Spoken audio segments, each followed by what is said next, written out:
Bro, nakailang refresh na ako. Unavailable pa rin yung seat. Yan problema sa ibang booking systems eh. Minsan available tingnan, pero pag checkout mo, wala na pala. Or hindi updated yung seats kaya nagkakaroon ng duplicate bookings.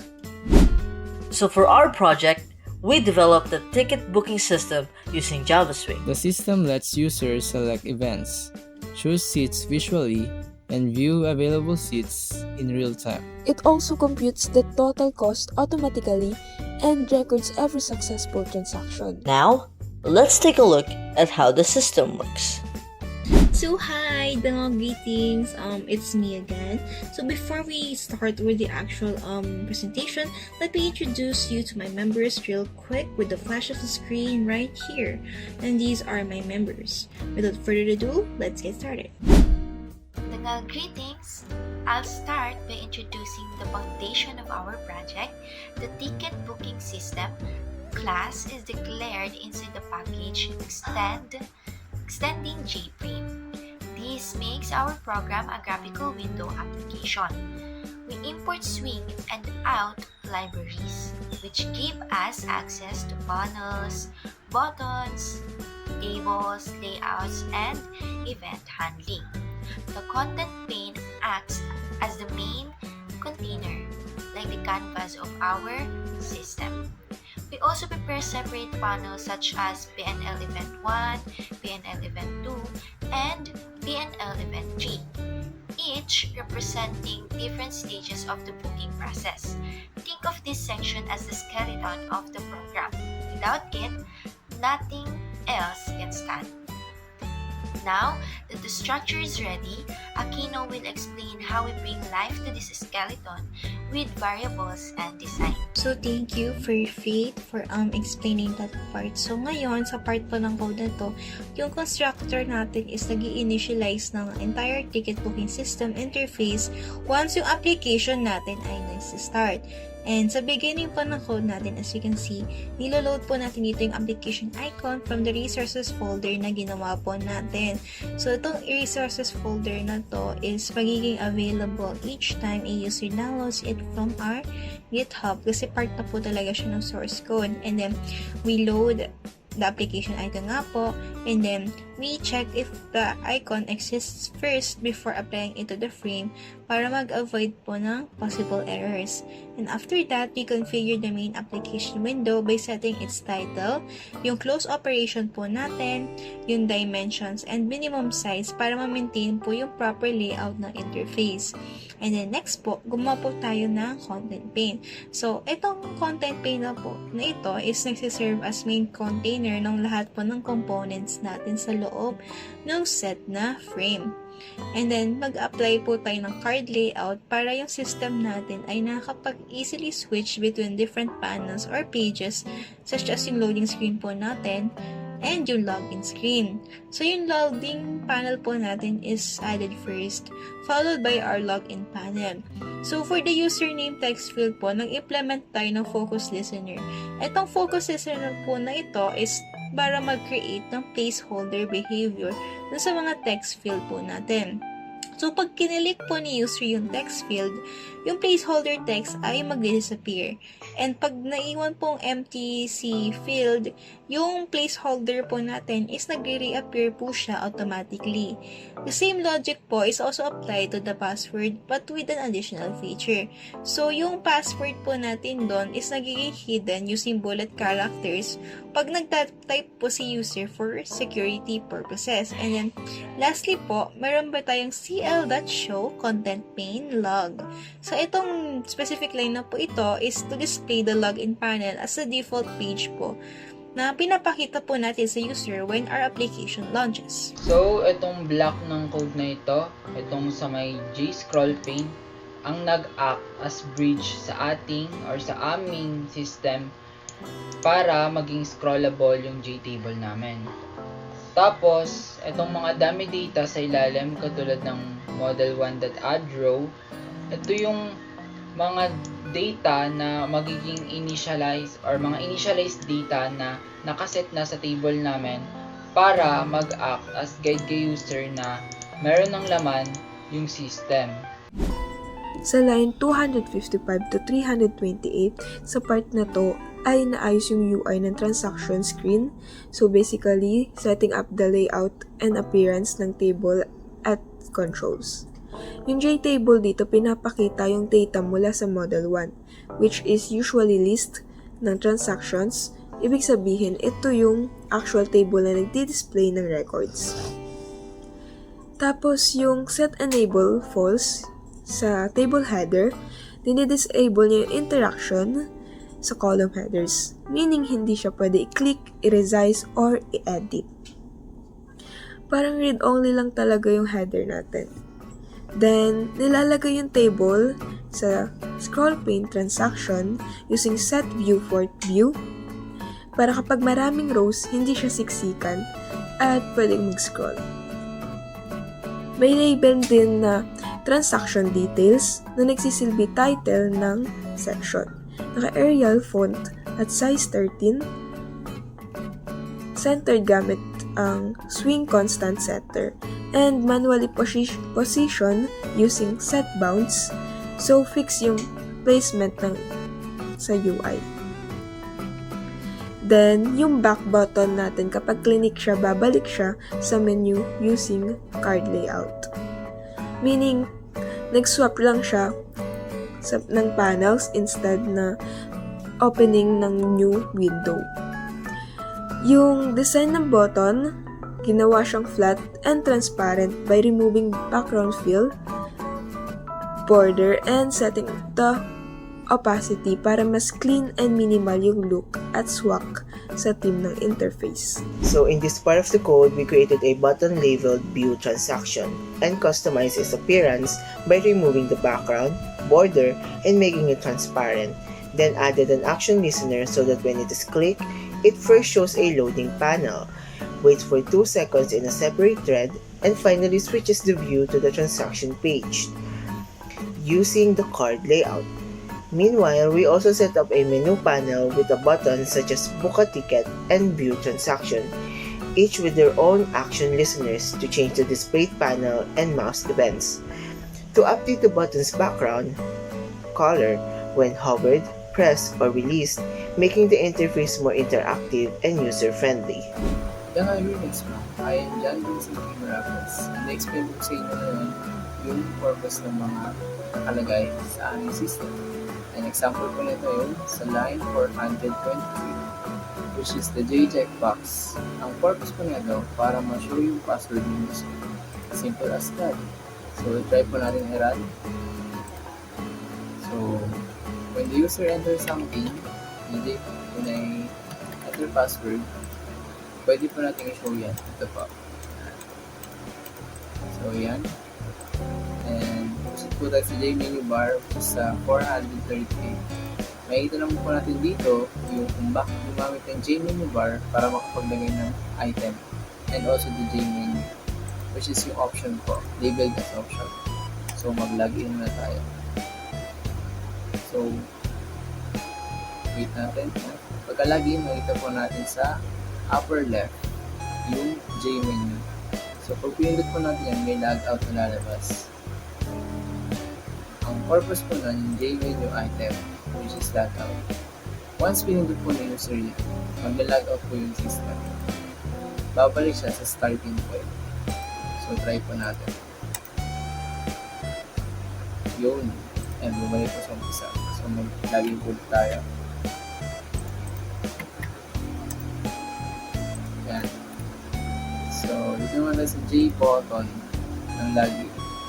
So, yan. As usual, dito naman po. Meron ditong nakalagay na if and else. And also, may try and catch. So, explain po natin yan ng maigi. So, dito sa action perform ng login, if name that equals enter your username or password that equals enter your password, mag-show po siya ng show message dialog, which is please enter your credentials.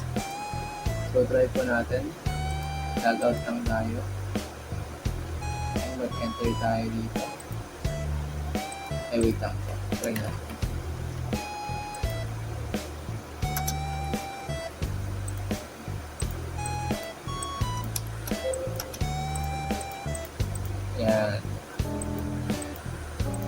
Ayun o, ano po. Please enter your credentials. So, yun yung sa unang if. So, sa pangalawa naman po, dito yung password. If name that equals admin na lowercase or and pala, logical end, password that equals 123, and then loading panel po gagana with mag-start po siya sa menu, yun, dun po maglalagin yung user. So, try po natin ulit.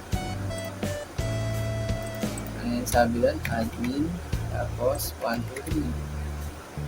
Ayun o, may nag-run na loading panel. Then, nidiretso tayo sa mismong system. But, there is a catch po dito sa else.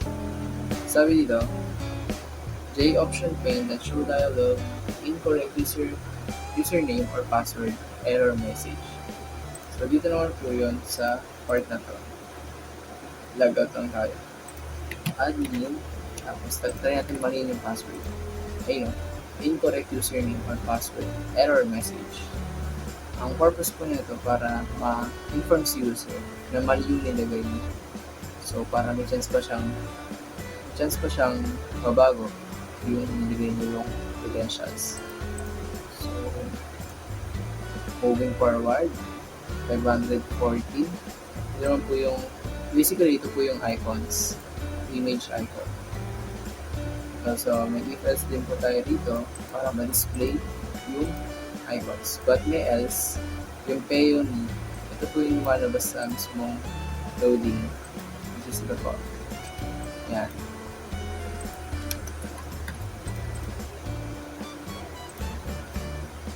And then, yun lang naman po. And that's all, ma'am. And the next part will be explained by Espaldon.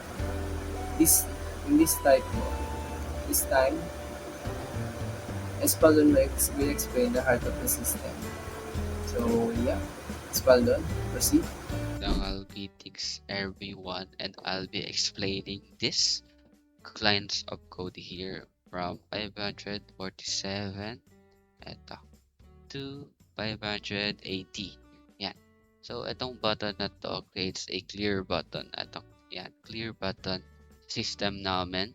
And of course, it resets all seat selection kapag pinindot. So, pag pinindot ni user yung button, the action listener triggers which runs a loop for 16 times ng isang beses kada available seat. So, for every seats across 3 events array, from button event 1, button event 2, and button event 3, ni-check the system whether the seat is not yet booked using the not equals. So, not equals button event, get background, that equals book seat. Yun. So, kapag nakita ni system na hindi siya book, it resets its background color back to peony pink and magsiset siya ng boolean value back into false. Ayan. So, this ensures that only selected seats are cleared while already confirmed and booked seats remains completely protected. So, it also resets the tab view back to the first event, sets the tickets winner to 0, and clears the total selected seats counter back to 0. And lastly, yung set bounds and style small button, ito, handle the button's position and appearance on the UI. Ayun. So, dahil greetings po, my name is Zain Manaig and today I'll be explaining to you the core booking logic of our ticket booking system. We're gonna focus on primarily the input validation and the data processing. So, kapag po, wait lang po, set po natin muna itong JSpinner na nag-a-ask kay user na mag-select ng number of ticket reserve. So, let's say I want to reserve 5 tickets for a concert. Po. Tsaka po tayo maglalabas ng available seats. So, the program first ensures that the user selection is valid by comparing the number of seats manually picked on the grid against the number specified on the JSpinner component. So, kapag po nakalagay yung 5 dito, ang dapat na masaselect lang ni user ay exactly 5. Not 1, not 2, not 3, but 5. So, kung ano po, magsaselect si user ng 2, tapos magtatry siyang pinutin yung book ticket, sasabihin ng ng isang pop-up menu na kailangan exactly 5 seats yung isa-select ni user. So, this ensures data integrity before any permanent changes are made to the seat status or the transaction records. So, let's say po, pipili na tayo ng 5. Yan. So, book ticket. Once the validation passes, the code enables the transaction button and enters a loop that iterates through 16 possible seat indices. For every event type, sports, concert, and movies, the program checks if a seat was marked as selected in the Boolean arrays. Kapag po nakahanap na ng match yung yung program natin, mag-ano na po siya, dynamically change na yung prices neto. So, isa-set na ng program yung prices for those seats. So, explain ko lang po na yung nasa unahan ay yung mga VIP, nasa gitna yung semi-VIP, tapos yung nasa dulo yung regular. So, reflected po siya dito sa ating transaction table. So, nakalagay po dito na since ito po yung pinili ko, seat 1, 2, 3, and 4, ayun po, VIP po yung price niya. Tapos, since yung nasa pangalawang row ay semi-VIP, sila po ay 200 pesos lang. This demonstrates a tiered pricing strategy based on seat proximity or desirability. So, pag mas malapit ka po dito sa stage, mas malaki yung priority mo since VIP ka, mas kita mo kung ano yung nangyayari sa harap. So, as each seat is processed, the code provides immediate visual feedback and updates the system's underlying data structures. So, nakikita nyo naman po na dito sa ating legend na nakalagay dito, kapag gray, reserved na siya. Ibig sabihin na reserved na ni user yung mga seats na yon. So, kanina po, nung wait lang po, refresh lang po natin. Ayan, so welcome back. Lagay po ulit natin dito, 5, tapos concert, ayan po.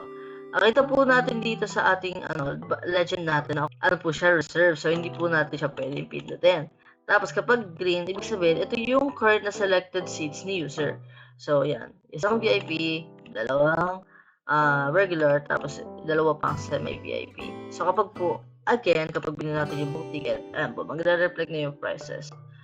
Tapos, lahat po ng sinelect natin kanina ay magiging gray because they are reserved for us. The same thing can be said for sports. So, kapag po nag-select tayo dyan, lalagay natin ay, let's say, I want 10 tickets. Boom. 1, 2, 3, 4. Katulad nga po na sinabi ko kanina, bawal ang 4 kasi nakalagay sa JSpinner natin kanina ay gusto ni user ng 10. So, yun. Sabihin ulit ng ating J option menu na kailangan select exactly 10 seats before booking. So, bawal makulit. Right? Pag lumagpas naman din po yan, magsasabi ulit si J option pay na 10 seats lang. Bawal mag-11. 10 lang. So, yun lamang po dun sa part. So, we're gonna move on to our next member to explain the other features of our program. Hello, greetings everyone. I'm Raven Ibasira. Ngayon, explain ko naman po dito yung part sa line 707. Dito po sa line 707, mag-initialize po tayo ng JPanel na magko-contain po ng mga button. After po nun, i-call po natin ang methods na center login, center menu, center seats, and center transaction. Itong mga method na po ito ay ginagamit para po sa format ng panel. And ito po ang method para sa center login. Dito po, makikita po natin panel remove all na kung saan buburin niya po yung lahat ng elements na nasa loob po ng panel. And papalitan po ng background na initialize po natin earlier. And papalitan po natin yung layout to a grid bag layout. After po nun, gagawa po ulit tayo ng bagong JPanel which is PNL form. And gagawin po natin, ang size po nito ay 430 by 300. After po nun, mag-initialize po tayo ng 5 grid bag constraints na gagamitin po para sa mga elements na nasa loob ng login. Ito po yung GB0, GBC1, GBC2, GBC3, and so on. After po nun, idadagdag po natin sa panel yung PNL form, which is ito pong in-initialize po natin dito sa line 725. And next naman po ay itong method for main menu, for formatting the main menu. Itong private void center menu. Dito po, parehas lang po ang process. I-remove lang din po lahat ng elements na sa loob ng panel. And then, ang layout niya po is border layout. At mag-add po tayo ng menu bar and border layout as the layout for Dun po, ito po yung magiging layout sa taas. And kagaya po doon sa earlier po, gagawa po ulit tayo ng bagong, initialize po tayo ng JPanel, which is ito pong PNL choices. Dito po, ito po ulit ang mag-contain ng mga grid bag constraints. At ito po yun. After po nun, itong mga grid bag constraints ay i-add po dito sa panel ng choices. After po nun, itong panel po ng choices, i-add naman po siya dun sa pinaka-panel. This method is responsible for building and organizing the main seat reservation interface of the system. It basically reconstructs the UI layout every time it is called, making sure all components are properly placed and reset. First, the method clears the panel using remove all to ensure there are no leftover components from the previous screens. Then, it sets the background color and applies border layout with padding so the UI has consistent spacing and structure. After that, we create the top section panel using border layout. This section contains the back button on the left side for navigation. Inside the center of the top section, we create another panel using grid bag layout because it allows more flexible positioning of components. Here, we place the spinner for ticket quantity, the ticket label, and the checkboxes for different ticket types. We also use the helper method, make GEC, to manage the alignment, spacing, and positioning of these components. Next, we combine the top section and place it in the north part of the main panel. Then we call fixed seat panel for each event panel to ensure that all seat layouts are reset and properly styled before being displayed again. After that, we set fixed dimensions for the tab pane and table scroll pane so the interface remains visually balanced even when resized. For the center section, we use a grid layout with two counts to divide the interface into two parts, the seat selection area on the left and the transaction or table view on the right. Inside the seat section, we add a label called Stage Front View to give users a visual reference of the stage orientation and improve usability. At the bottom, we create the control panel where we place the clear and book buttons side by side. We also add the seat legend in the center and the transaction button on the right. Finally, all sections are assembled into one main panel to create a structured and organized seat reservation interface. For center transaction, this method handles the transaction history interface of the system. First, we clear the panel and apply the same layout and background settings for consistency with the other screens. Then, we create a top panel that contains the back button on the left side and the title label in the center to serve as a navigation head. After that, we place the transaction table inside a scroll pane at the center of the panel so users can still view all transaction records even if the data becomes long. Overall, this method creates a clean and simple transaction history screen. So, itong block ng code na ito, lahat ito from 867 to 929 ay nagsisilbi lamang layout para sa aming J buttons. At lahat ng ito ay nakapass in sa kanilang lahat or sa lahat ng methods na ito yung mga button na ginamit namin sa aming system, specifically doon sa aming panel kung saan nag-select ng seats user. At itong mga methods na ito ay pawa lamang mga design or layout para mas lalong maging readable or mas lalong maging comprehensive yung aming system para kay user at para na rin ma-prioritize yung accessibility ng aming system as well as the flexibility. And now let's proceed to the other explanator. Hello again, everyone, and I am here again to explain this line of code from 944 to 1029. Ang haba. This code contains three methods that work together. So ito, make GBC, center place, and seat 1 para maging organized yung seat selection. Next dito tayo sa una muna, which is yung the make GBC method. So ito ay helper method that creates a reusable with bug constraints object using parameters like position, fill, and spacing. Dahil dito mas organized tignan yung layout at hindi pa ulit-ulit ang pagsiset ng constraints. And next naman itong center place method. So ito yung parang simpler version that automatically centers a component inside a panel with equal weight on both axes.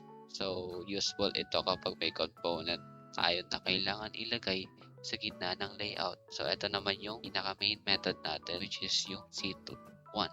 So this creates a JPanel that contains 16 interactive seat buttons and naka-arrange siya sa 3 row by 6 column grid. So may gap sa gitna ng first row gamit ang J-label placeholder para mas neat siya, hindi siya dikit-dikit yung arrangement ng seat. So each button is labeled from S1 to S16 at may design gamit ang style seat button method. So 3 seats here, we have 8, 5, and 12. Disabled na ito at may book seat color para pakita namin na occupied na yung seat na yun, or parang may bumili na sa seat na yon or nabook na. Ayan, each button has an action listener that handles selecting and deselecting seats. So kapag hindi pa lampas sa max ticket limit, pwedeng pumili ng seats at magbabago ang kulay nito into selected seats. So kapag naabot na yung limit ng system namin, magpapakita ng J option pane ng warning message para ipaalam sa user na hindi na sila makakapili ng additional seats. Tara! Greetings po ulit. I'm Raven Basira. And ngayon naman po, explain ko naman po yung code from 1030 to 1082. Ito po. Dito po sa code na ito po yung ito po yung responsible for generating the seats you can select for the second event. Dito magsisimula po tayo, gagawa po ulit tayo ng JPanel na magko-contain po ng mga button. After po nun, ang magiging layout po nun ay grid layout. At magagawa po tayo ng index. Ito pong index ay para po malaman yung current index ng seat, and then for labeling kung pangilan po yung seat. Like dito po, kunyari seat 1, so kung 0 pa po itong index, ito pong sa current index. Ito naman pong for loop na ito pong pinakaunang for loop para po siya doon sa magiging row po ng seats. And ito naman po yung para po sa columns. Ito pong if else statement na nandito po, para po ito doon sa seat placement. Ito pong if na ito may conditional na as long as yung I is lower than 1, which is 0, and the J is higher than 1 and lower than 4. Ito po, para po ito dun sa space po na yung space po dun sa first row na upuan. Yun po yung dalawang upuan na wala po doon. And then, para naman po dito, pag false po ito naman pong i-execute, which is ito po. Gagawa na po tayo ng seat. Yung dito na po yung sa sinabi ko kanina. Gagawa po tayo ng current index na equal po sa index ngayon. Mag-initialize po tayo ng button with label, and then maglalagay po tayo ng action listener para dito. Para naman po sa action listener, mag-initialize po tayo ng bagong integer na max ticket. Yung magiging value po nito ay makuha natin doon sa value na makuha natin doon sa JSpinner. Kung ilan po yung gusto ni user na ticket. After po nun, maggagawa po tayo ng if-else statement. As long as false po yung false po yung seat, which means hindi pa po siya selected, pwede po siya ma-select. Magkakaroon po tayo ng dalawang if-else statement sa loob. Ito naman po, i-validate kung meron pa pong saktong, kung hindi pa po lumalagpas user sa sa max seat na nilagay niya, kung ilan po yung enter niya. Dito po, if hindi pa po siya mas mataas sa max tickets, pwede po makaselect si user.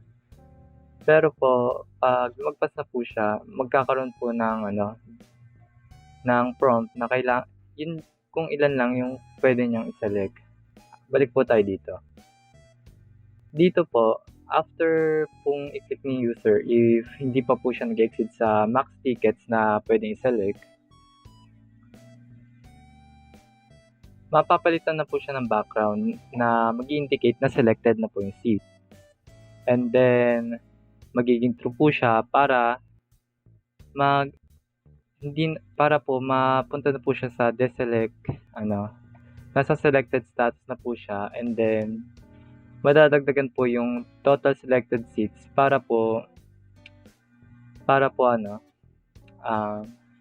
ito po yung magkocontrol po kung gaano po karami yung makuha po natin. And else naman po, ito po yung sa deselect. If yung user po nag-decide na hindi po pala yung seat na gusto niya, mangyayari po, mababawasan po yung total selected seat para po ma-select po si user kung ilan yung gusto nila. After po nun, madadagdag na po successfully yung button doon sa ating panel, and then yung index po madadagdagan po. Babalik po dito. Magiging, kunyari po, after nung iterate na to, magiging 1 na po ito, and then 2, and so on. Yun lang po. Salamat po. For seat 3, this method generates the seat layout for event 3 and handles both the seat interface and logic. First, we create a seat panel using grid layout with 3 rows and 6 columns. This creates a structured seat arrangement with spacing between buttons for better visual appearance. We also use an index variable to correctly map each seat button to the seat array. Next, we use nested loops to generate the seat layout. In the first row, some positions are intentionally left empty to create spacing that represents an aisle or block section near the stage. For every valid seat position, we create a button labeled with its seat number and apply a sliding method to keep the seat design consistent. Each seat button also contains an action listener for the selection logic. When a seat is clicked, the system checks the maximum allowed seats based on tickets quantity created by the user. If the seat is not yet selected and the limit has not been exceeded, it becomes selected, changes color, and increases the selected seat counter. If the seat is already selected, clicking it again deselects the seat, resets its color, and decreases the counter. If the user tries to select more seats than allowed, the user will display a message dialog informing them about the seat limit. Finally, all seat buttons are added to the panel and returned to the display interface. So today, i-explain ko po kung ano pong nangyayari dun sa visuals na makikita nyo today. So, gumamit po kami ng, first of all, it begins by clearing any existing components from a specific panel, which is panel loading, setting its background color, establishing a grid bag layout to ensure all visual elements are perfectly centered. Yun po. So, gumamit po kami ng advanced method called grid bag layout, but do not worry, we have consulted Ma'am Sai about this, and we were allowed to use the method, even though it is not established in the modules that was discussed to us. So the method then attempts to locate a GIF animation a specific resource path. If that file exists, it sets the application's window icon and displays the loading GIF inside the J label positioned in the center of the panel. Kapag naman po wala yung GIF na resource na yun, okay lang po. Nagana pa rin naman po yung code. This is because of this line of these blocks of code that the code gracefully calls back to the standard J progress bar. Pero, dun po sa code na to, syempre, parang maganda pa rin siya kasi nakadefine na po yung size nung progress bar na yon, tapos yung text po nung nasa loob ng progress bar na yun is still visible and it adds to the panel. To prevent the application user's interface from freezing, it launches a background thread that incrementally updates the progress bar value from 0 to 100 over approximately 1.8 seconds. So, 1.8 seconds po yung pagitan nung 1, 2, 3, 4 na nakikita natin dun sa progress bar. Within this thread, swing utilities that invoke later is used to ensure that the actual UI updates occur safely on the event's dispatch thread.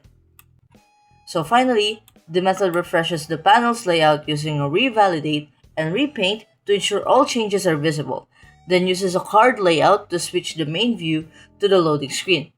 The logic is supported by two helper methods, load image icon, which converts a resource path into an icon object, and get resource URL, which handles all the file lookup and prints an error message to the console if a required asset is missing from the class path.7 new.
And this concludes our ticket booking system.